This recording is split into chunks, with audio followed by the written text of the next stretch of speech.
Develop the ability to absorb, the ability to soak it up like you're doing today. Be like a sponge. Don't miss anything.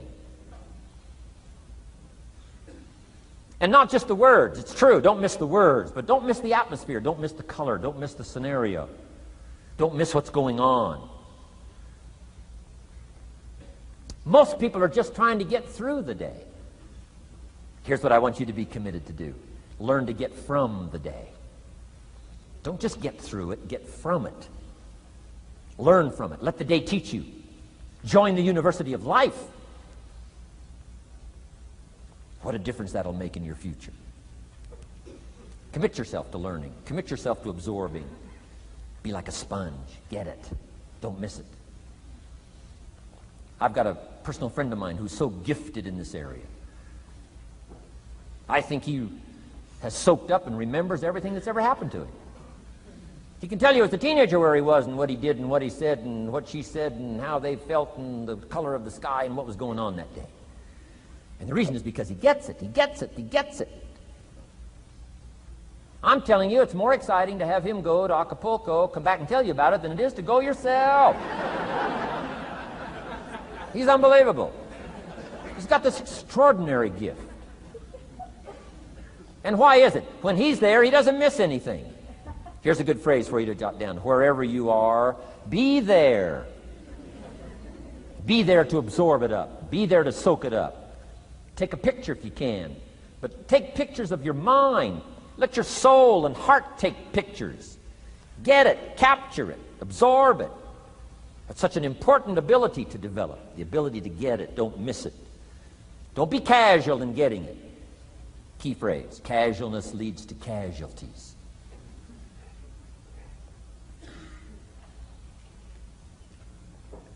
Second, learn to respond.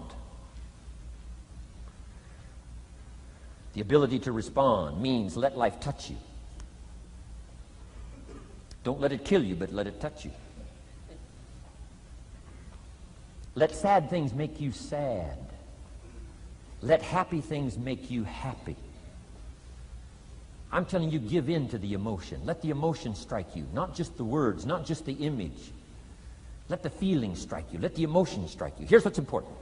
Our emotions need to be as educated as our intellect. Our emotions need to be educated as well as our intellect. It's important to know how to feel. It's important to know how to respond. It's important to let life in. Let it touch you.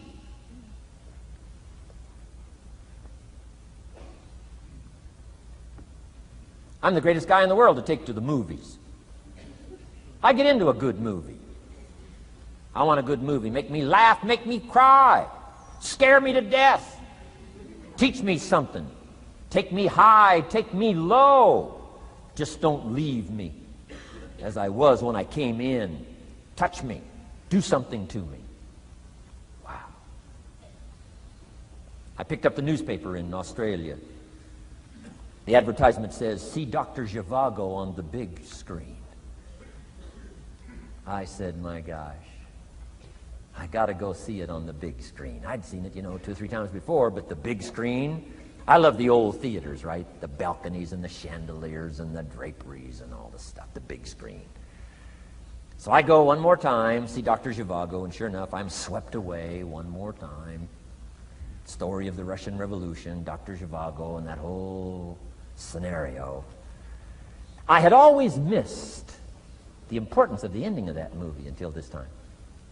The other times I missed it. I'm telling you, this time, I got it.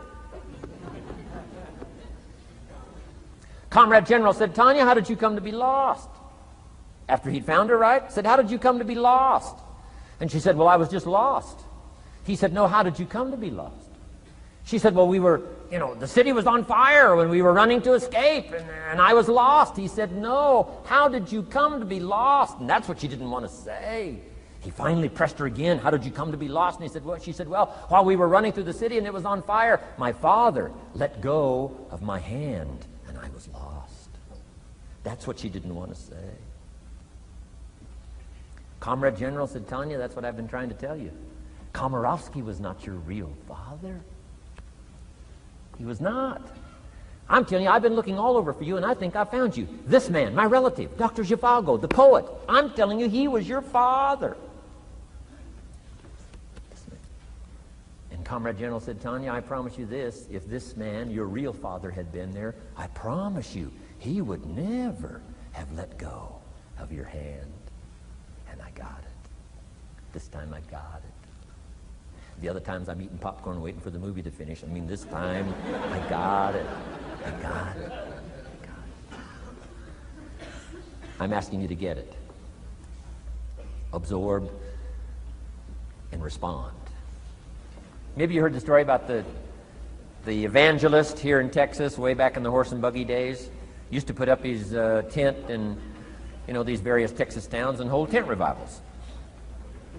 And he put up his tent, one of these towns, expected a big crowd to come and hear him preach. And he got there first night of the tent revival, and he walked inside the tent. It was empty. And he thought, something must be wrong. He waited till 8 o'clock.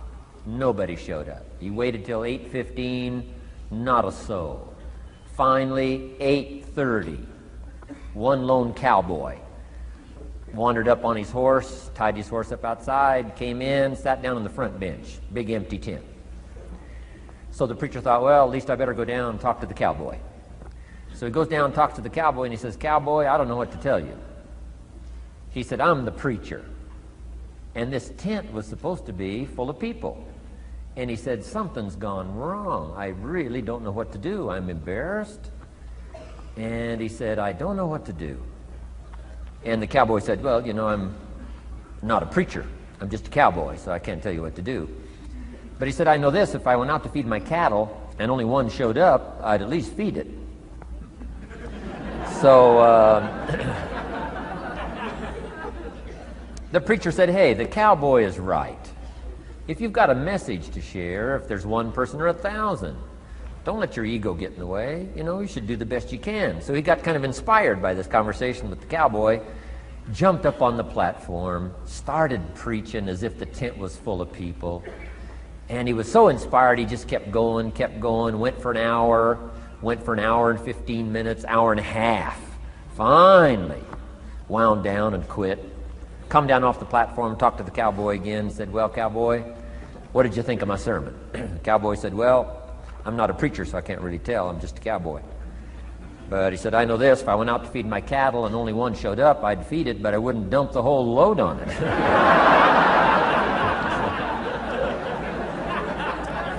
So, if it seems like we're dumping the whole load here today, I guess we really are. Now here's the third ability. Develop the ability to reflect. Reflect means go back over. Study it again. Go back over these notes that you're taking today. Go back over your day. I call it run the tapes again, so that the day locks in firmly. Here's some good times to reflect. One, at the end of the day. Take a few minutes at the end of the day. Go back over the day. Who'd you see and what'd they say and what happened? How'd you feel? What went on?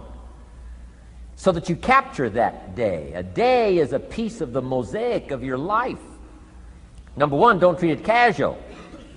Number two, get from the day. And then number three, go back over the day so that it locks in that experience, the knowledge, the sights, the sounds, the panorama, the color motion picture of the day. Just lock it in so that it will serve you for the future, having that day, not missing it. Next, take a few hours at the end of the week, called time to reflect.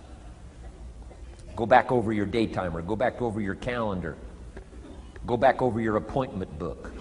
Where did you go and who did you see and how did it feel and what went on? Capture that week. A week is a pretty good chunk of time. Next, take half a day at the end of the month, called time to reflect. And do the same thing again. Go back over what you read, go back over what you heard, go back over what you saw. Go back over the feelings to capture it so that it serves you. Next, take a weekend at the end of the year to establish this year now firmly in your consciousness. firmly in your experience bank so that you've got it, so that it never disappears. Good ability to acquire, the ability to reflect, go back over, remember, remember, remember.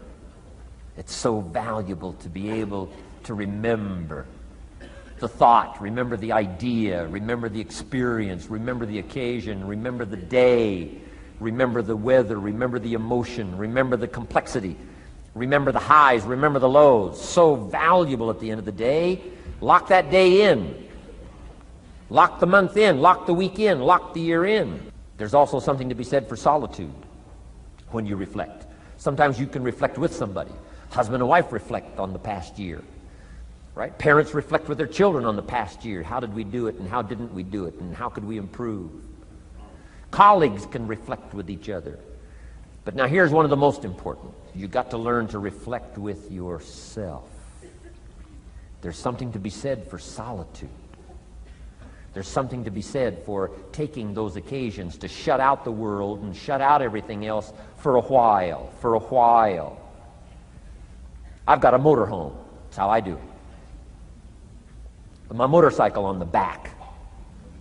And I head for the mountains and ride the Jeep trails, where there's very few human beings on the Jeep trails, or out in the desert somewhere. It's called my time to get away. When you live a very public life, you treasure solitude.